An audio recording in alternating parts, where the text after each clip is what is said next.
আরামবাগ শহরে এক মহিলা ফল বিক্রেতার উপর দুষ্কৃতীর তাণ্ডব। মহিলা ফল বিক্রেতার আনারস ও তরমুজ রাস্তায় ফেলে দেয় দুষ্কৃতীরা। খবর পেয়ে ঘটনাস্থলে আসে আরামবাগ থানার পুলিশ। ঘটনাটি ঘটেছে বৃহস্পতিবার আরামবাগ স্টেশন সংলগ্ন এলাকায়। বিনা পয়সায় তরমুজ ও আনারস দিতে হবে। ওই মহিলা বিক্রেতা দিতে না চাওয়ায় তাকে অকথ্য ভাষায় গালাগাল দেয়। রাস্তায় তরমুজ আনারস ছুঁড়ে ফেলে দেয় দুষ্কৃতীরা। এই ঘটনায় এলাকায় ব্যাপক চাঞ্চল্য ছড়িয়েছে। জানা গেছে ওই দুষ্কৃতী মদ্যপ অবস্থায় ছিল। এ বিষয়ে আরও কি জানা যাচ্ছে বিস্তারিত দেখুন 24 আওয়ার্স আরামবাগের রিপোর্ট।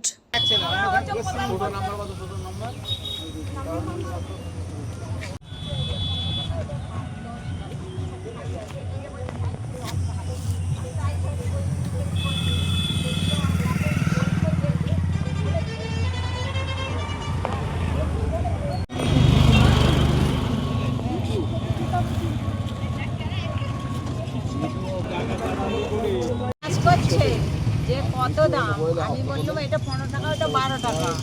বলছে এটা কমে দিল, আমি দিলাম বলে দুটো দিয়ে ওজন করেছি। বলছে দেখি বলে দুম করে ফাটি। এর আগেও পয়সা চাই না, পয়সা কালকে আনারস নিয়ে গেছে, পয়সা দেয়নি। পয়সা দেয় না, নিয়ে চলে যায় মা। বলছি কালকে যে আনারস নিয়ে গেছিল টাকা দিয়েছিল, না, কে টাকা দেয়? আর আজকে কি করতে এসেছিল? আজও এমনি আনারস কিনতে বলে সবাইকে বানিয়েছিল। এও তো দেখি। নিয়ে কি আনারসটা কি করলো, নষ্ট করে দিয়েছে? তরমুজটাও যে ওখানেই নিয়ে ফাটিয়ে এরকম তাহলে দুদিনই হলো তো, কালকেও আজকেও। কি বলছে ওর, কি দাবি কি ওর? ওনার ওরা দাবি কিছু বলে, কে বসতে বলছে, কেন বসেছো? আমি বলছি যে আমাদেরকে না, আমরা তো এখানে তোর কত বসিনি, ফুটপাতে বসে ব্যবসা করে খাচ্ছি। এখানে তোমাদের নিজের টাকা বসে, আমরা ফুটপাতে বসে আছি। কি চিনেন যে এরকম করছে? চিনেন হ্যাঁ? যে এরকম করেছে আমাকে, তাকে চিনতে পেরেছেন? না, আমি চিনিনি ছেলেরা। আপনি কি এই ব্যবসা করেই চলে আপনার? হ্যাঁ, কোথায় বাড়ি আপনার? আমার বাড়ি গির্জেতলা। গির্জাতলায়? কতদিন ধরে এখানে ব্যবসা করছেন? আমি এখানে আজ 3 দিন এসে বাবা। আপনার নাম দিদি? কি নাম আপনার? আমার নাম আলপনা। কি এদিকে থাকো। আলপনা ছেলে। আলপনা আলপনা সামনে। ছিল বলতে ওই এলো, টোটো নিয়ে এলো, তরমুজ নিল, বলছে তরমুজ নিয়ে ওজন করলো, ওজন করে নিয়ে পর ও রাস্তা দিয়ে ফিকে দিল। দেওয়ার পর বলছে কে বলেছে এখানে, কে বসতে বলেছে? আবার এইখান থেকে যে আবার ওইখানে গেল, বলছে কে এখানে বসতে বলেছে আমাদেরকে? ওটো, ওখানে যেয়ে বলছে ওটো ওটো। কে বলছে এগুলো? ওইটা ওই একটা টোটোয় করে এসেছিল একজন, নাম তো জানিনি, চিনেও নি। আমি এই চা দোকানে এসেছিলাম, এসে আমি বসে এখান থেকে শুনতে পাচ্ছি। নিয়ে কি তরমুজগুলোকে ভেঙে দিয়েছে? হ্যাঁ, একটা তরমুজ দিল, ফেলে দিল, একটা আনারস নিতে যাচ্ছিল, আনারসটা কেড়ে নিল। যার পর আবার ওখানে গেল, যে বলছে যে তোমার যে কে বসতে বলেছে, কে বসতে বলেছে? বলে ওটো ওটো। আবার যে টোটো যে চালাচ্ছিল সে বলছে পয়সাও চাই প্রত্যেকদিন বলছে। হ্যাঁ, ওদিকে সেটাই বললো। এটা কোন জায়গা? এটা হচ্ছে তোমার রেলগেট বলে তো, সুপার আরামবাগ রেলগেট। আপনার নাম দাদা? আমার নাম ষষ্ঠী মালিক। আমি বললাম তাহলে মাসি আপনারা ব্যবসা করছেন ঠিক আছে, কাউকে কোনোদিন পয়সা দিবে না। একজন মিঠু বলে লোক আছে, সে পয়সা তুলছে 50 টাকা করে, তাকে দিবে না। বললো না, কালকে আনারস নিয়েছে, পয়সা দেয়নি। আজকে তরমুজটা তারই ঠেলে তরমুজটা নিয়ে ফাটিয়ে দিয়ে চলে গেল।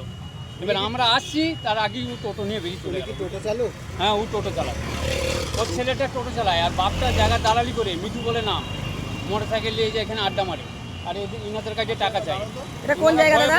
এটা কোন জায়গা? এটা তাজমহল, আরামবাগ, এটা রেল গেটের কাছে হচ্ছে তাজমহল। অ্যাড্রেস হচ্ছে এখানে তাজমহল মার্বেল হ্যাঁ, অফিস।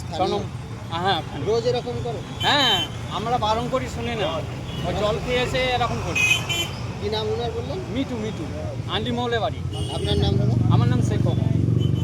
সন্তানের পরে মন বসছে না, প্রচুর পরিশ্রম করেও আপনি আশানুরূপ পারিশ্রমিক পাচ্ছেন না, যার ফলে আর্থিক সংকট আপনার জীবনে দুঃখ এবং চাপের ছায়া ফেলেছে।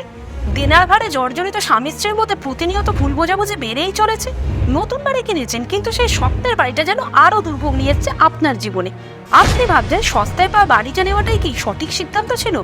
এমনই সব দ্বিধাদ্বন্দ্ব এবং জীবনের কঠিন মুহূর্তে আপনাকে সঠিক পথে পরিচালিত করবেন আন্তর্জাতিক খ্যাতিসম্পন্ন স্বর্ণপদক ও স্বর্ণ মুকুটপ্রাপ্ত ডক্টর অজয় শাস্ত্রী।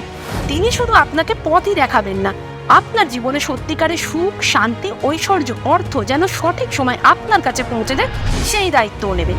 তাঁর অভিজ্ঞতা এবং জ্ঞানের আলোতে আপনার জীবন হয়ে উঠতে পারে নিরুদ্বেগ ও সমৃদ্ধির পথে ধাবমান। তাই আর দেরি নয়, স্ক্রিনে দেওয়া নাম্বারে এখনই ফোন করে ডক্টর অজয় শাস্ত্রীর সাথে যোগাযোগ করুন। কে জানেন, হয়তো একটিমাত্র ফোনই আপনার জীবনকে বদলে দিতে পারে।